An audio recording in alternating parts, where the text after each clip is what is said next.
dan teman-teman, pada kesempatan kali ini kami dari kelompok 3 akan membahas mengenai puputan Margarana. Sebelum itu, perkenalkan anggota kelompok kami terdiri dari Emmanuel, Hardy Johan, Michael Sialagan, saya Sylvia Natasha, dan Wahyudi. Oke, selanjutnya saya akan membahas tentang perjuangan fisik dan juga perjuangan diplomasi. Nah, untuk perjuangan fisik ini adalah bentuk perjuangan yang dilakukan dengan kekuatan senjata atau bentuk kekuatan militer untuk melawan penjajahan, penindasan, atau ancaman terhadap suatu bangsa.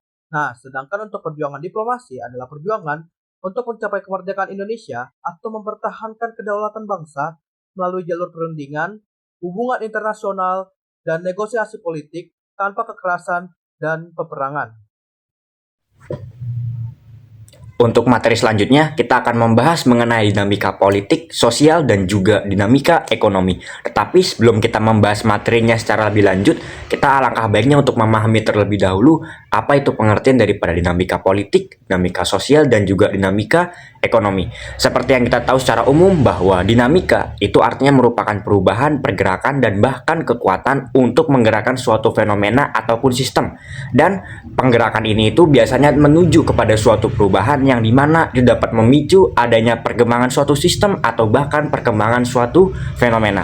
Seperti yang udah ada di slide ini, yaitu ada 3, dinamika sosial, dinamika ekonomi, dan juga dinamika politik. Secara pengertian ini itu sebenarnya sama, cuman hanya berbeda aspek dan juga cakupannya. Yang pertama itu ada dinamika sosial. Dinamika sosial itu merupakan perubahan yang terjadi akibat adanya suatu pola interaksi sosial yang terjadi antara hubungan masyarakat di antara individu dan juga kelompok, dan juga interaksi ini itu dapat mengubah yang namanya interaksi sosial dan itu dalam bentuk pola interaksinya terutama. Lalu yang kedua di sini ada dinamika politik. Dinamika politik itu adalah perubahan yang terjadi akibat adanya suatu kekuasaan dalam pemerintahan. Di sini itu mencakup perubahan sistem pemerintahan, itu bisa juga, dan juga perubahan berbagai kebijakan, kekuasaan, dan juga suatu kondisi politik di suatu negara. Yang ketiga, di sini ada dinamika ekonomi, dan ini biasanya dikaitkan dengan kondisi ekonomi dari suatu negara. Biasanya untuk dinamika ekonomi ini yaitu perubahan yang terjadi akibat adanya struktur ekonomi atau kondisi ekonomi di suatu negara, mencakup struktur pertumbuhan, perubahan kondisi ekonomi, dan juga perkembangan ekonomi. Berikut di sini ada dinamika sosial dalam negeri, dan yang terpaut di dalam judul ini itu adalah dinamika sosial dalam negeri. Tetapi yang pengen saya bahas dari topik ini adalah dinamika sosial yang terjadi pada saat Indonesia itu mengalami masa perjuangan untuk mempertahankan kemerdekaan kita. Nah, dinamika sosial yang terjadi pada masa ini itu sangat-sangat terlihat jelas, dan juga puncak-puncaknya itu terjadi ketika masa perjuangan kemerdekaan Indonesia, di mana didapati bahwa pola interaksi sosial pada masa itu sangat-sangat menjunjung tinggi yang nama nilai persatuan, kesatuan, dan juga nilai-nilai seperti kebersamaan dan juga persaudaraan, di mana para masyarakat ini kembali mereka bersatu padu untuk melawan penjajahan dan untuk mempertahankan wilayah Indonesia serta juga wilayah mereka, dan juga membebaskan bangsa Indonesia dari penjajahan. Dan masyarakat ini banyak menggunakan cara-cara tertentu, tetapi 2 cara yang utama dalam konteks ini itu adalah perjuangan fisik dan juga perjuangan diplomasi. Perjuangan fisik berarti perjuangan dengan melakukan peperangan atau senjata, sementara perjuangan diplomasi itu perjuangan yang dilakukan secara damai atau perundingan atau rapat-rapat dan juga pertemuan tertentu. Dan banyak di sini dari tokoh-tokoh masyarakat dan juga para masyarakat Indonesia tentunya, dan juga banyak sekali tokoh-tokoh negara Indonesia ya kan, yang banyak menggunakan 2 cara utama ini. Dan 2 cara utama ini terbukti efisien karena ini dapat membuktikan bahwa perjuangan Indonesia itu di sini dapat dipertahankan melalui 2 cara ini. Ya, dimana kalau kita lihat dari secara perjuangan fisik, pola interaksinya adalah dimana mereka itu benar-benar bersatu padu untuk peperangan, tapi bukan hanya untuk perang saja, tetapi mereka di sini juga melakukan diskusi antar sesama bagaimana strategi yang baik untuk melawan penjajahan. Lalu untuk perjuangan diplomasi, di mana para tokoh-tokoh negara dari tokoh negara asing baik pun tokoh negara Indonesia itu melakukan yang namanya pertemuan, dan mereka melakukan interaksi sosial di dalam rapat tersebut untuk yang namanya mencapai suatu kedaulatan negara dan juga mengakui bahwa Indonesia sebagai negara yang merdeka. Tetapi selain dua cara utama ini, banyak juga beberapa hal lain yang telah dilakukan oleh Indonesia. Di antaranya adalah Indonesia tidak hanya untuk menghapuskan penjajahan, tetapi mereka juga berusaha untuk menghapuskan beberapa kekeliruan yang terjadi di dalam negeri Indonesia itu sendiri. Di antaranya yang terjadi di sini adalah Indonesia itu berusaha untuk menghapuskan yang namanya diskriminasi sosial dan juga untuk menjunjung kembali hak-hak dan juga kewajiban-kewajiban dari warga negara Indonesia sebagai untuk mereka dapat mendapati hak dan kewajiban mereka sebagai warga negara dari Indonesia yang telah merdeka. Kalau kita membahas secara aspek politik atau sistem politik yang terjadi pada masa ini, itu banyak terjadi sebuah perubahan-perubahan baik terkait dari sistem pemerintahan, sistem kebijakan, dan juga sistem aturan serta norma-norma hukum yang telah berlaku di Indonesia.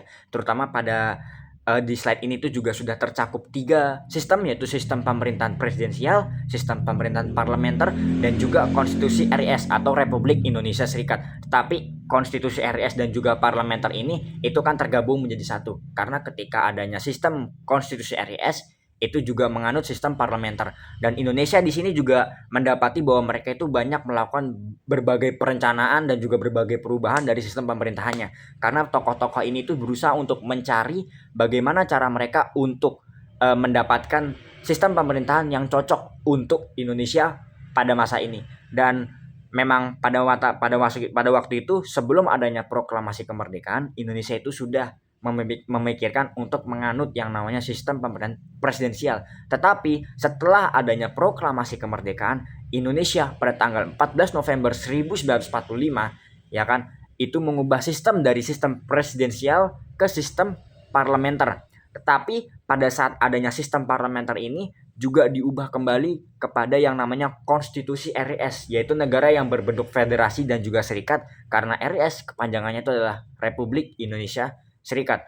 Pada masa itu merupakan salah satu bentuk upaya yang dilakukan oleh Indonesia pada saat konferensi meja bundar untuk menyelesaikan konflik antara Belanda dan juga Indonesia.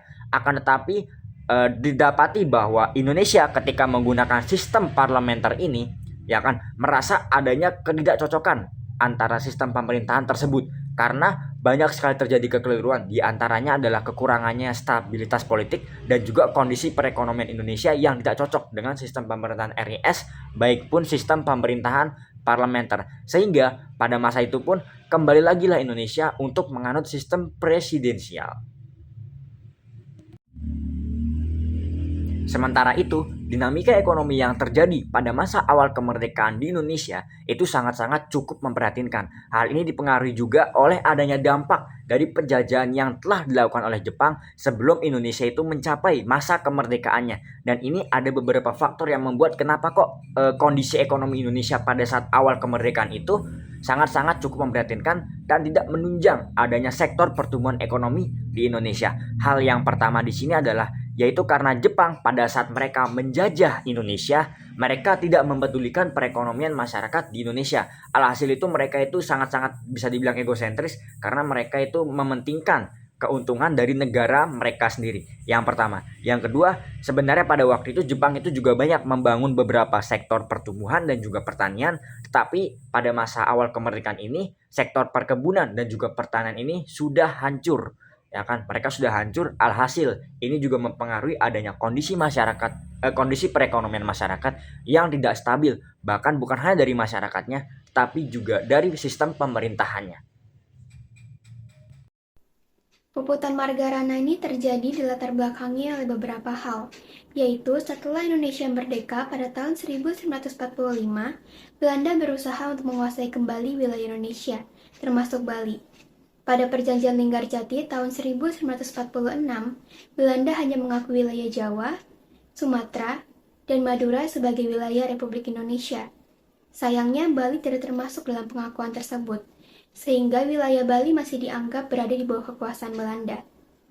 I Gusti Ngurah Rai bersama masyarakat Bali menolak dengan keras kedatangan Belanda, sehingga memicu perlawanan fisik yang kita kenal sebagai Puputan Margarana, yang terjadi pada tanggal 20 November 1946, di mana para pejuang Bali berjuang sampai titik darah penghabisan untuk mempertahankan kemerdekaan.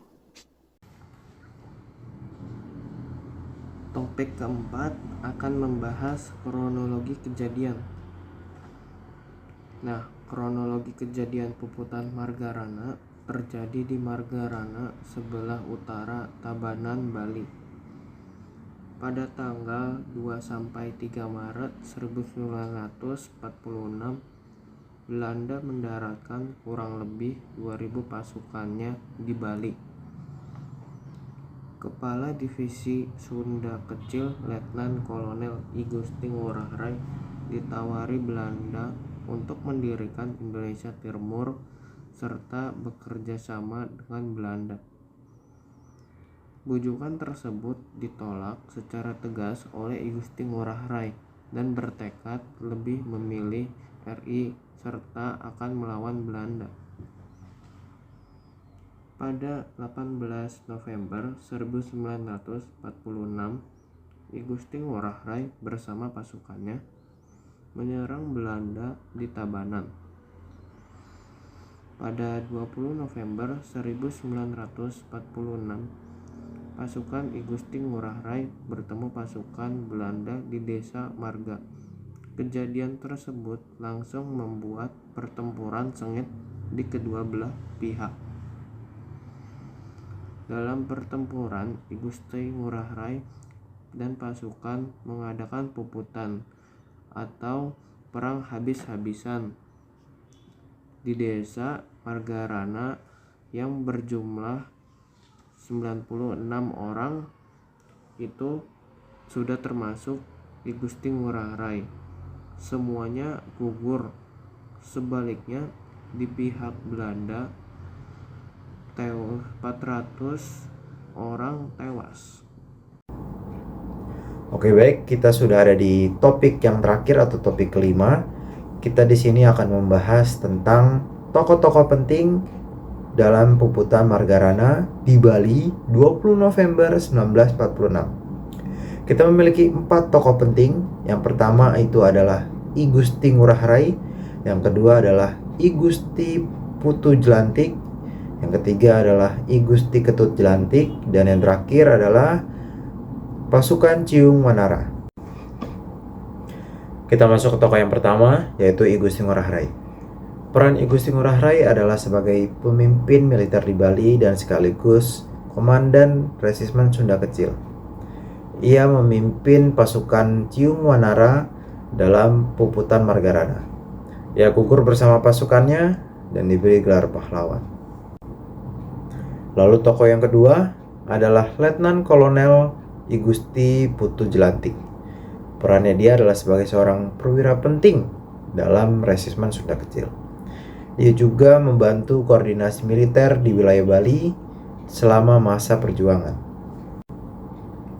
Lalu tokoh yang ketiga adalah I Gusti Ketut Jelantik. Nah, bedanya dia bukan seorang militer. Perannya dia adalah tokoh lokal yang membantu logistik dan juga membantu dorongan semangat bagi masyarakat dan juga pasukan Ngurah Rai. Lalu yang keempat, sekaligus yang terakhir, itu adalah pasukan Ciung Wanara. Perannya mereka adalah pasukan yang bertempur habis-habisan dengan Belanda. Dia berjumlah sekitar 96 orang dan mereka gugur dalam pertempuran puputan Margarana. Sekian, terima kasih teman-teman. Dadah.